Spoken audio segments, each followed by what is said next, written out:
Shalom, all praises to Yahweh, Bar Shem El Shai, Bar Shem El Rakar Kodash. Double wonders unto the apostles and elders of great millstone, all well, and shalom to the whole full elect. This is Payala. This is a response video to Apostar's video entitled Soylent Green and 70 AD. Alright. I'm sure I did a video on Soylent Green a while ago. I can't recall, I can't find the video, and I believe it's been taken down on one of my channels. So I'm pretty sure I did, but yeah. But it's a spirit because the fact that I can't find it and Apostle did a video on it allows me to actually go into some, the points as to the reason why I went into it in the first place. And Lord willing, it'll be edifying. So yeah, I kind of have to, just to kind of drive on the point, I always recall one day through the spirit. Sound like some fairy tale story, but yeah, I just thought the title of the film come to my mind, and it was because the elder brother in the London camp, GMS UK, Rukiah Kwam, basically mentioned that what did he say? He said he'd always say Soylent Green here and there. It's come to my head. So yeah, let me actually watch that movie because I've never watched the movie before. So basically when I watched the movie, it really drove one main thought to mind, which is gonna be the main angle of this film. In and amongst and then to top it all off, the fact that it was in the year 2022 is what really threw me off. I was like, damn, just look at the chances of that.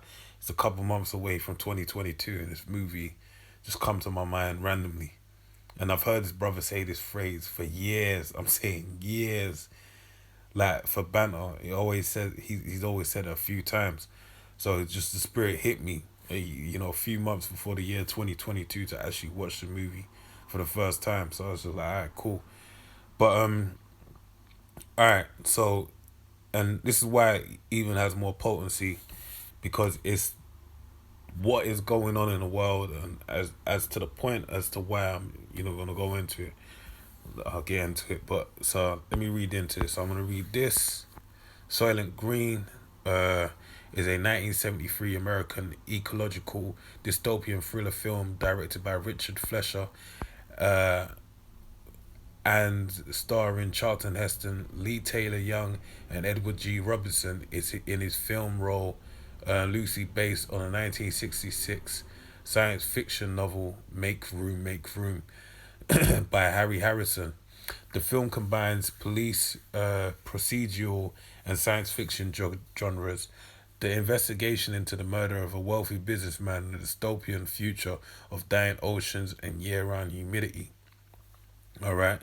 And that's something that's presently happening right now, funny enough, as we go into 2022, due to the greenhouse effect, resulting in pollution, poverty, overpopulation, euthanasia, and depleted resources, alright, which are all things are saying are actually happening right now, alright, euthanasia, I believe that's wanting death, alright, and you actually I have an article actually where they're saying there's a big thing with suicide quotes right now, and people, going on certain websites online and basically saying they don't want to live no more, and they're killing themselves, alright. So in 1973, it won the Nebula Award for Best Dramatic Presentation and a Saturn Award for Best Science Fiction Film. Alright? So let's look at this title. So it says it's the year 2022. People are still the same. Alright? Remember, this is 1973. So it's a good, 49 years into the future. Alright? So it says people are still the same. So everything that was there before is there now in this day and age. So it says they'll do anything to get what they need. And they need Soylent Green. So the main thing that's the driving force of people's desire in the world is what? Soylent Green. Alright? And this is kind of funny because it makes me think of it brings to mind Revelations 13, all right, about no man can buy or sell save he that have the mark or the number of his name, all right. So, food, those are the principal things of life. So it says plot. By the year 2022, the cumulative effects of overpopulation, pollution, and apparent climate catastrophe have caused severe worldwide shortages of food, water, and housing. There are 40 million people in New York City alone. I'm sure the population right now is around 6 million in NYC. All right. So that's like what 46 times 6 is 36. So it's just shy of what of of 7 times the amount of people of what it is today. All right. And that would so even that would then show you what overpopulation looks like, you know. So that kind of is an error on their part, isn't it? So it says there are 40 million people in New York City alone. There, where only the city's elite can afford spacious apartments, clean water, and natural food at horrendously high prices, with a jar of strawberry jam fetching $150. Yeah, man, and in the film he savored that jam. Looked like it, when he gave it to the book. Spoiler alert. It was a big deal. All right, but this is what's going on right now. Inflation, as was mentioned by who's these people? Um, as was mentioned by um,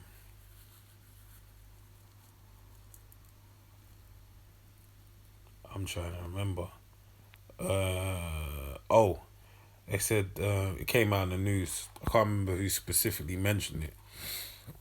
But he basically said it's up 5 times, by 5% since 2010. All right, and that's how it kind of make it look like it ain't that bad. But in reality, when you look at it in the time scale of history, it's very bad.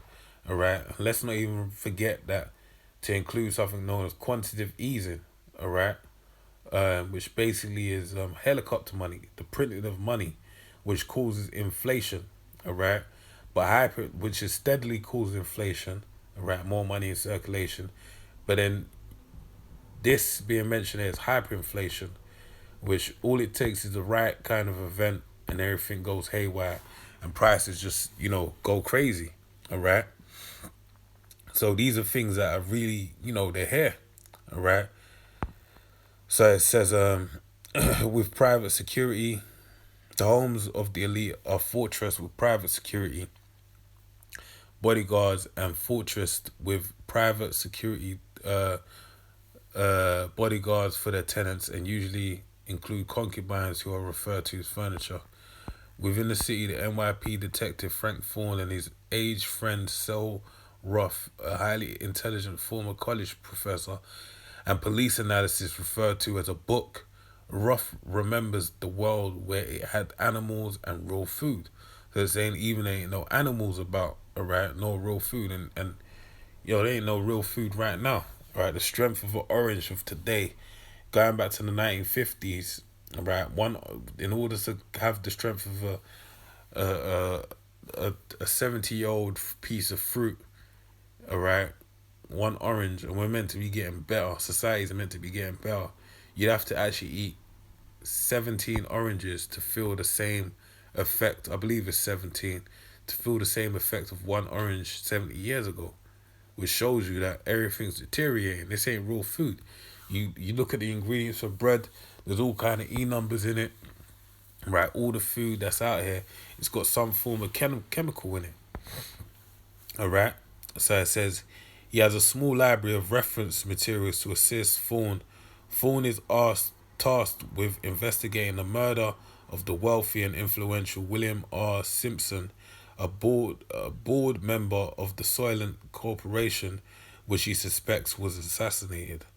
All right, The Soylent Corporation produces a communal food supply of half of the world and distributing the harmonious brand of wafers, including the Soylent Red and Soylent Yellow. So they have the variants, but the latest product, Soylent Green, a more nutritious variant, is advertised as being made from the ocean plankton, but is in short supply. All right, was basic business 101. Supply and demand. All right, where there's a high demand, you know, you can supply a high. There's a high. If you have a high supply, it's easy. But if you know, stave your supply, you can push the number, the cost up basically, and then charge at a premium, right? And even manipulate the market according to your will, all right? Which is going on right here, as we'll find out. But is in short supply as a result of the weekly supply chains and distribution bottlenecks. Yeah, hungry masses regularly riot with supply when supply runs out, and are brutally removed from the streets by means of scoops. Police crowd control vehicles that literally scoop the rioters from the street with large hydraulic shovels, and those people were supposed to ending up in prison. But that's kind of, you know part of the story. You gotta watch the movie to understand. All right. So now there's so many things I want to go into. So first thing is there's actually a product called Soylent. That's the craziest thing. There's actually a product called Soylent, but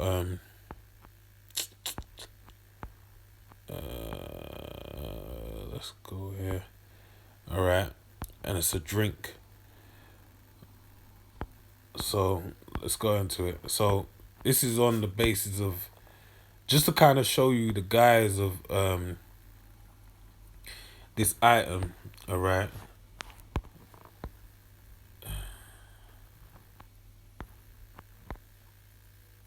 Let me actually read this because this kind of gets to my point.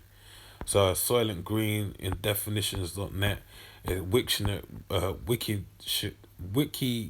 Wikinetary, which says Soylent Green, any foodstuff of dubious nature origin. All right. Etymology from foodstuff in the 1973 science fiction film, to Soylent in the 1966 novel From Soy and Lentils. All right. So basically, foodstuff of dubious nature origin.